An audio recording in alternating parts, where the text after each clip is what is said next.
নিজেকে খুশি করার ৭টি উপায়। ১. মায়া ত্যাগ করুন। ২. অতিরিক্ত আশা ছেড়ে দিন। ৩. টাকা ইনকাম করতে শিখুন। ৪. নিজেকে সময় দিন। ৫. চিন্তা করা বাদ দিয়ে হাসি খুশি থাকুন। ৬. মিথ্যা ভালোবাসার পিছনে ছুটবেন না। ৭. যা কিছু হোক না কেন নিজেকে বলতে শিখুন, কিছুই হয়নি, সবকিছুই ঠিকঠাক আছে।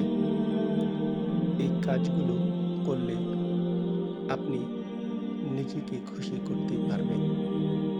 অর্থাৎ আপনি সারাদিন ভালোভাবে নিজেকে নিয়ে চলতে পারবেন।